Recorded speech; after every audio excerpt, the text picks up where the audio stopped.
ज्ञान से विवेक पैदा होता है, विवेक से जीवन सुखद होता है। इसलिए सिंबल ऑफ नॉलेज के जन्म जयंती पर मंचासीन एवं सभा में उपस्थित समस्त प्रबुद्ध जनों को क्रांतिकारी जय भीम नमो बुद्धाय।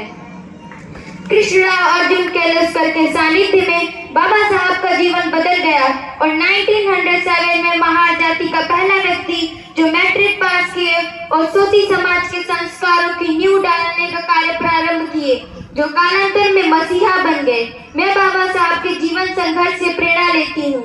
जिस तरह लाखों प्रताड़ना के बाद भी राष्ट्र बाबा साहब के लिए सर्वोपरि रहा, उसी प्रकार हमारे लिए भी राष्ट्र सर्वोपरि है। हमें राष्ट्र के साथ कभी भी गद्दारी नहीं करनी चाहिए। अगर बाबा साहब चाहते तो वो विदेशी मूल के धर्म को अपना सकते थे, लेकिन शोषित समाज अपनी मूल राष्ट्रीयता से कट जाता। इसलिए बाबा साहब ने अपना आप को राष्ट्रीयता के रंग में रंग डाला था। 30 नवंबर 1930 को न्यूयॉर्क टाइम्स के संवाददाता ने लिखा था, अंबेडकर इस समय भारत के सबसे असाधारण अस्पृश्य हैं।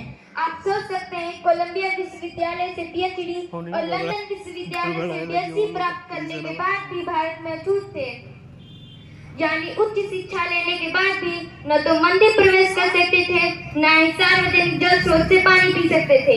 गांधी जी और बाबा साहब की पहली मुलाकात 14 अगस्त 1931 को मुंबई में हुई।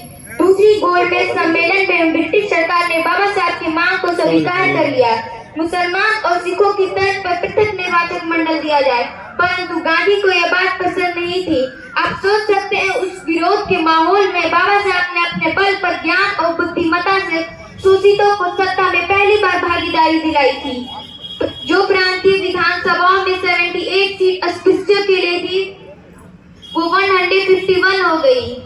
पृथक निर्वाचक मंडल की मांग अप्रत्यक्ष रूप से हटा दिया गया, लेकिन इस देश का दुर्भाग्य है कि अभी भी ऊंच नीच भेदभाव समाप्त नहीं हुआ।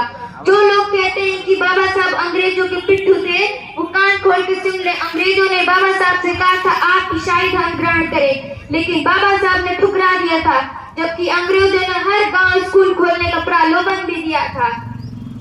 और अंत में मैं यही कहना चाहूंगी, अगर जाति तुम्हारी